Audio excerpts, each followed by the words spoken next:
Perebutan. Pintarnya.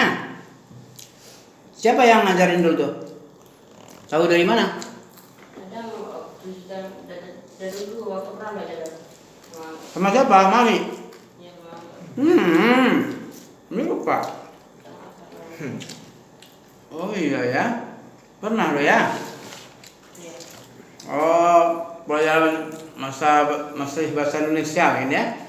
Ya, itu bahasa Indonesia. Oh, bahasa Indonesia Bali itu. Kita kan orang Arab. Apa kata Syekh Ibnu Taimiyah tahu? Man takallama bil lughatil arabiyyah. Lalunya lo. Man takallam. Siapa yang berbicara? Takallama itu artinya berbicara. Aktif bicara dia dengan bahasa Arab. Bahwa Arabi. Maka dia itu adalah bangsa Arab dia. Jangan bahasa Arab, bahasa daerah aja kalau kita tahu. Orang Jawa bahasa Minang, kata orang Minang dia. Orang Minang bahasa Batak, kata orang Batak. Kalau berbahasa dengan bahasa suatu kaum, maka dia dianggap digolongkan ke kaum itu dia. Ibnu Taimiyah sudah duluan. 700 tahun yang lalu tuh ngomong dia. Man takallama bil lughatil arabi wa huwa arabi. Siapa yang berbicara dengan bahasa Arab, dia itu bangsa Arab. Cukup dengan modal bahasa ya. Nah, itulah pentingnya kita bisa berbahasa ini. Siapa yang pandai suatu kaum, bahasa suatu kaum, maka dia akan selamat dari penipuan satu kaum itu. Nah, ya kan? Pandai bahasa Padang. Insya Allah kalau kita berjual beli, membeli sama orang-orang Padang, racek kok dah, kunci kok racek kok. Walaupun dia orang Jawa atau orang Ambon, harganya bisa miring ya gara-gara bahasa tadi. Aturan 40, mahawan, nah kurang sedikit dah. 20 ya, yalah, Pak sekampung. Sekampung aja kan. Padahal dia orang Ambon ya, Pak sekampung adalah. Itu gunanya kalau kita pandai bahasa satu kaum. Piro iki ya Mas. Di Jawa kita piro. Atau bahasa Sunda. Sebraha nih. Sebraha, berapa ini ya? Piro iki Mas. Bahasa Jawa kan? Sedia. Berapa kok kata orang Batak? Sedia mana? Kayak berita menjual-jual. Apa itu bahasa orang Karo? Kayak berita. Bagaimana kabarnya? Kayak menjual-jual. Kayak itu bahasa Arab itu. Jadi bahasa Karo jadinya. Kayak berita kayak bahaluk. Sama dengan itu. Itulah untungnya berbahasa. Oke. Kita lanjutkan. Hukmuhu baina Quraisyin fi wadil hajari al-aswadi. Kebijakan Rasulullah di dalam memutuskan perkara kabilah Quraisy, baina Quraisyin di antara suku Quraisy di dalam peletakan Hajar Aswad. Iya. Dengan hukmuhu baina Quraisyin fi wad'il hajari al-aswadi. Ya, batu Hajar Aswad. Meletakkan batu Hajar Aswad yang kena banjir ya. Fil khamisah as-salasina min umrihi hadamat Quraisyun al-Ka'bata wa jaddadat bina'aha. Ketika umur Nabi memasuki khamisatin wa salasina min umrihi. Khamisah ke-35 nih. Ke-30 wa salasina al-khamisati wa salasin, umur 35 tahun. dari umur Nabi, hadamat Quraisyun. Ada apa? Apa hadamat Quraisyun al-Ka'bata? Ada. Hancur orang Quraisy Oh, menghancurkan Ka'bah, kemudian memperbaiki bangunannya. Hadamat Quraisyunul Ka'bata, Ka'bah dihancurkan oleh Quraisy dan memperbaiki bangunan bina'aha, bangunan Ka'bah. Wa qad ishtaraka ma'ahum sallallahu alaihi wasallam. Sungguh sallallahu alaihi wasallam berserikat kerjasama bersama mereka fi bina'iha, di dalam membangun. Jadi Nabi campur, ikut berperan aktif, campur tangan, berserikat. Ya, peran aktif itu penting itu. Jangan sampai kita ini tidak punya peran. Itu namanya mubazir. Apa bahasa Minangnya itu? Masuk rago, masuk rago tapi tidak masuk hitungan. Wah, ini sedih nih. Apa artinya tuh? Adanya tidak menambah, ketidakadaannya tidak pula mengurang. Apa namanya tuh? Sebagai apa tuh? Penggembira aja dia. Nah, itu tidak bagus tuh. Orang penggembira tidak punya peran itu hina sekali. Kenapa hina? karena Dia sudah tidak teranggap ketika dia masih ada. Bagaimana kalau dia nggak ada? Adanya aja dianggap tidak ada. Bagaimana dia nggak ada? Betul-betul hilang dalam ingatan orang. Nggak dikenang, nggak dicatat dalam sejarah. Itu apa namanya itu? Mubazir lah. Mubazir enggak tuh? Mubazir, jangan sampai jadi orang mubazir. Mubazir apa itu? Saudara saya? Wala tubadzir tabzir. Jangan kamu bersikap mubazir, enggak guna. Karena orang-orang enggak guna itu adalah orang yang mubazir. kawan setan. Orang mubazir itu ikhwanu sayatin wa kana syaitan li rabbih kafura. Surah apa dia? Surat Al-Isra. Ayat wala tubadzir tabdzira. Tengoklah. Coba tengok dulu Al-Isra. Ini nih. Innal mubazirina kanu syayatin wa kana syaitan. Sesungguhnya orang mubazir, kalau bisa itu kita adalah orang yang berkah. Apa berkah? Dawamul khairi. Ayyaj'alallahu li, Allah menjadikan kita, an naj'alallah mubarakan aina ma kunna. Tengoklah ayat 20 berapa itu? Apa namanya? 35 ya. Berapa? Apa tuh bunyinya? Wala tubadzir tabzir. Jangan kamu bersikap mubazir. Artinya mubazir dalam segala hal ya tentunya ya. Dalam harta tidak boleh mubazir. Di dalam umur juga mubazir jangan. Di dalam peran serta pun tidak boleh pula kita nggak pakai peran. Mubazir nanti tidak guna. Ada tapi nggak dihitung. Di atas 35. Iya ada anak. Wala tubadzir tabdzir. Itu awal ayatnya.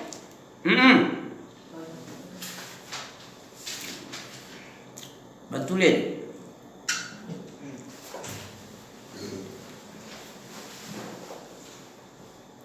Enggak ya? Mama? Oh ya? Waktu zal kurba lo nak?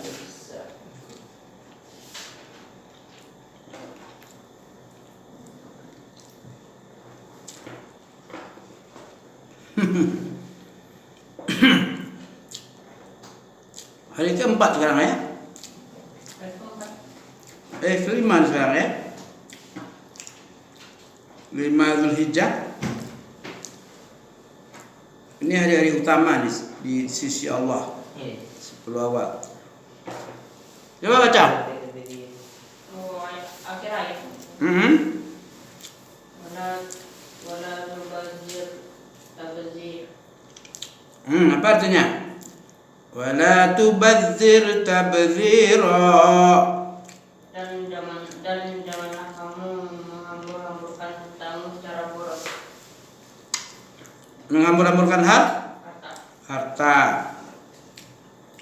Dalam harta di situ. Tapi mubazir ini kan nggak cuma harta. Umur juga mubazir.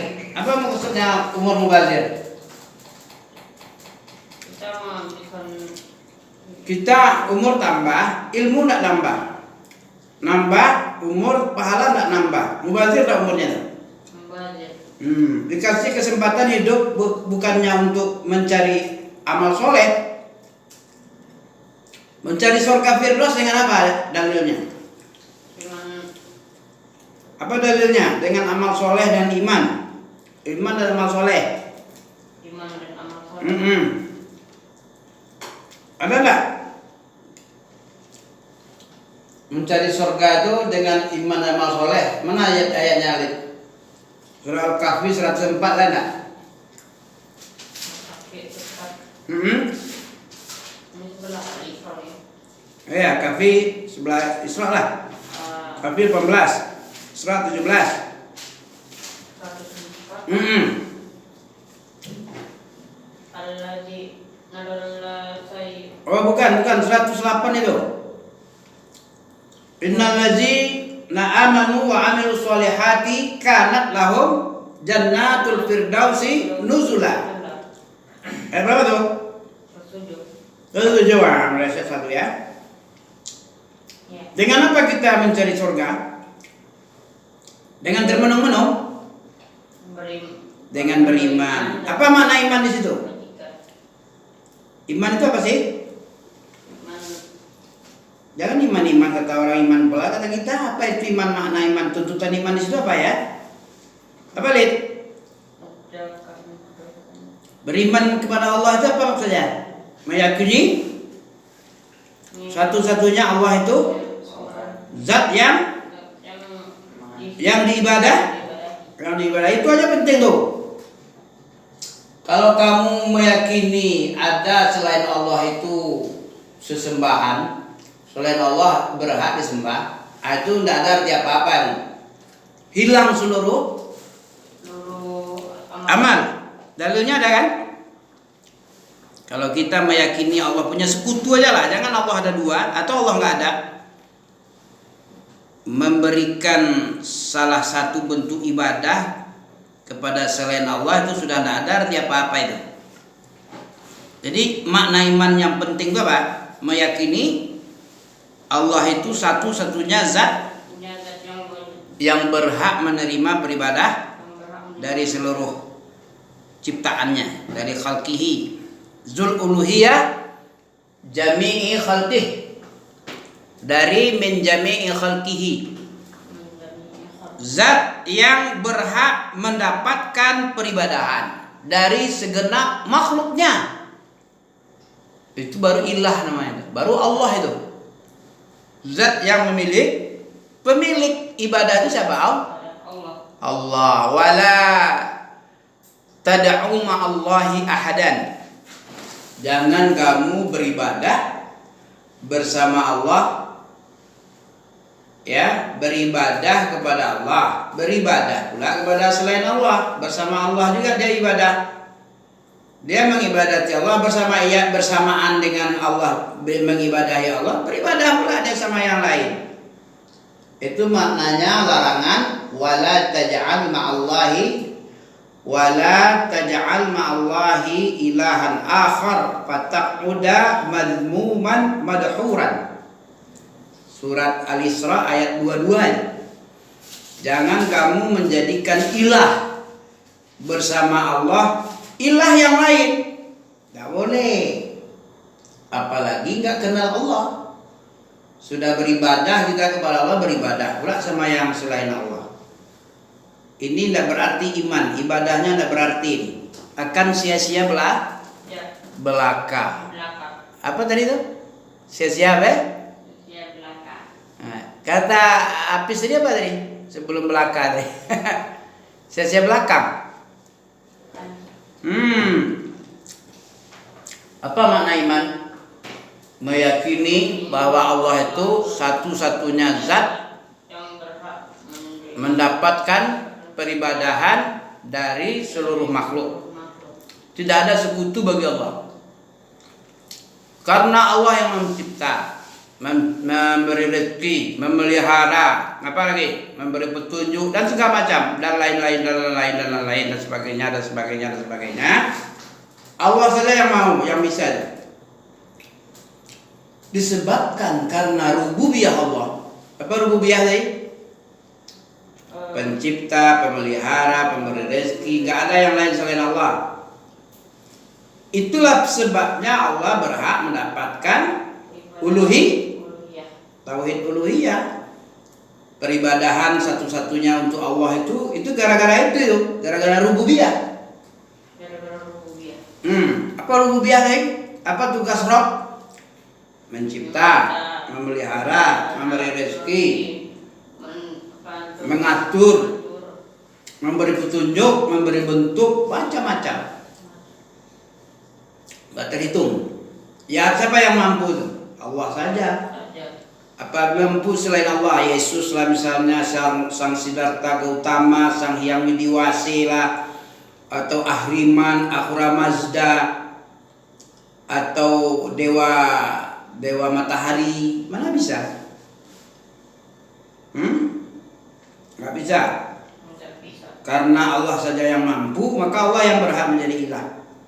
Jadi Allah, Allah itu ilah, pemilik peribadahan. Oke.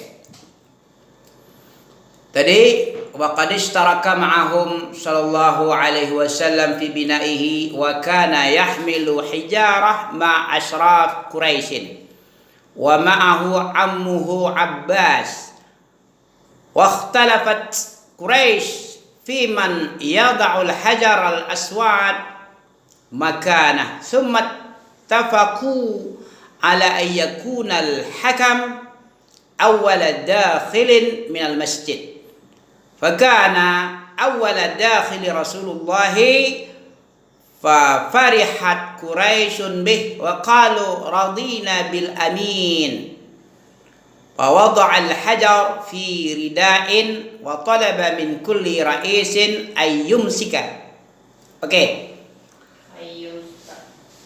Fil khamisi wa thalathin, pada umur ke-35 daripada umur Nabi itu, hadamat Quraisyun al-Ka'bata, orang Quraisy menghancurkan Ka'bah untuk membangun kembali. Berarti merenovasi. Renovasi itu artinya apa? Bangunan lama dibuang, dibangun dengan bangunan yang agak mentereng lah. Biasanya kalau sudah lama bangunan itu kan harusnya dirubuhkan aja ya. Kebanyakan gitu. Masjid pun gitu juga. Di mana-mana nggak pernah selesai pembangunannya. Setiap tahun, setiap 10 tahun pasti ada yang kurang. Mau dibangun ini, hancurkan ini dulu, dibangun ini, hancurkan ini dulu, biar mantap. Kayak di sini aja kan. Jalan juga begitu, rumah juga begitu. Ini udah ketinggalan model ini. Model kuno, nggak zaman lagi gitu ya. Nah, jadi begitu juga lah. Dengan Ka'bah pun masuk juga. Hadamat Quraisyun, orang Quraisy menghancurkan Ka'bah, kemudian wajad dadat dan memperbarui bangunannya, bangunan Ka'bah tadi. Wa qad ishtarak, sungguh ishtarak ma'ahum, Nabi berperan aktif, berserikat di dalam apa tadi? Dalam pembangunan Ka'bah. Dengan renovasi tadi, ya, Nabi ikut campur, ya, turut serta di dalam pembangunan. Wa kana yahmilul hajarah, maka Rasulullah itu mengangkat Hajar Aswad, ya, yahmilul hijarah ma'a asrafi Quraisy. Adalah Nabi mengangkat batu Hajar Aswad bersama asrafi Quraisy, ya, suku Quraisy yang paling mulia, perwakilan suku yang paling mulia dari bangsa Quraisy, ya, dari suku Quraisy.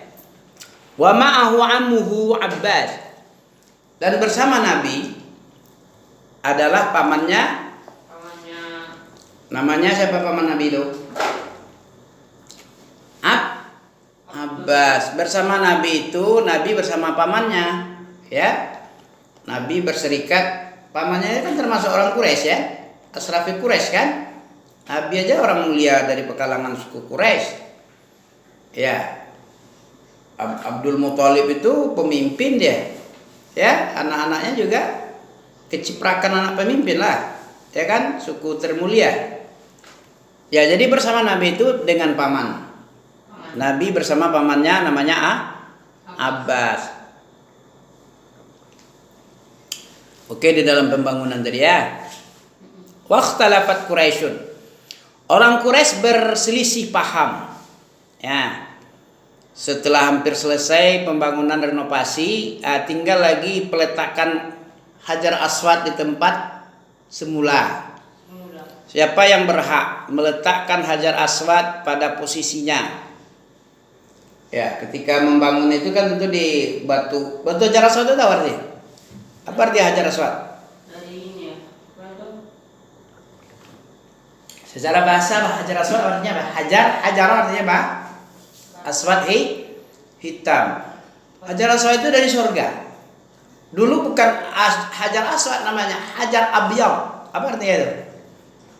Dulu Hajar Abyad, dulu putih dia. Sampai ke dunia jadi hitam. Kenapa hitam? Karena ini ya, karena efek dosa manusia. Manusia ini banyak dosa. Sehingga berpengaruh kepada batu sorga yang putih tadi jadi hitam. Itu untuk batu itu. Batu yang nggak ada hubungannya dengan manusia dari sorga, akibat dosa jadi hitam dia. Bagaimana dengan hati orang pelaku dosa? Pelaku dosa itu hitamnya gara-gara dosa. Batu yang berasal dari sorga yang nggak ada hubungannya dengan dosa jadi hitam. Bagaimana dengan hati pelaku dosa? Hitam apa enggak itu? Apa enggak bertambah hitam dari yang hitam? Bertambah hitam. Itulah perbandingan, ya. Itulah hikmah daripada Hajar Aswad ini. Biar memberikan pengajaran kepada manusia bahwa dosa itu dampaknya sangat luar biasa. Yang putih menjadi hitam. Bagaimana dengan yang pelakunya itu sendiri? Tentu lebih parah lagi lah. Lebih parah lagi. Makanya jangan banyak berdosa, ya. Nanti hitam hatinya, bahkan lebih hitam dari hitam. Hajar Aswad yang berasal dari surga bisa menjadi hitam gara-gara dosa manusia. Bagaimana manusia pelaku itu sendiri? Pelakunya sendiri. Tentu lebih parah lagi hitamnya nanti. Lebih keras dari batu. Ada dalil enggak bahwa dosa itu membuat hati menjadi keras? Faqasat qulubuhum apa dalam ayat summa qasat qulubuhum min ba'di dzalika kal hijarah aw asyaddu qaswa. Surah apa itu? Katanya sudah hafal. Al-Baqarah kan? Ya, Al-Baqarah. Summa qasat qulubuhum min ba'di dzalika kal hijarata aw asyaddu qaswa. Wa min, kamu masih ingat? Wa inna minal hijarati lama yatafajjaru minhul anhar. Wa minha min khasyatillah. Wa lama yatafajjaru minhul anhar. Kalau sebelumnya apa? Wa inna min harama yashaqqaqu fayakhrujul ma. minhul ma. Nah, itulah. Itu perumpamaannya. Hak batu aja ada gunanya. Ada yang terpecah dia keluar air. Dari batu itu, kalau hati yang sudah jadi membatu apa jadinya? Keras. Lebih tidak berguna dari batu itu sendiri. Sementara batu masih dipuji oleh Allah. Ada batu itu pecah mengeluarkan air. Ada batu itu takut kepada Allah. Batu itu juga takut. Batu aja bisa takut sama Allah. Min khasyatillah. Coba tengok itu surah Al-Baqarah ayat berapa itu? Ayat 50 enggak salah. Ayat 60 atau 70. Antara itulah. Summa qasat qulubuhum. Jadi ini bahaya daripada dosa. Dosa itu membuat hati menjadi keras, lebih keras daripada batu. Kalau hati sudah membatu, itu lebih rusak dari batu. Batu saja masih bermanfaat. Summa qasat. Oh ini apa 74. 74. Ya, coba baca. Bisa? Summa qasat. Apa bunyinya? Ya 74 tuh. Summa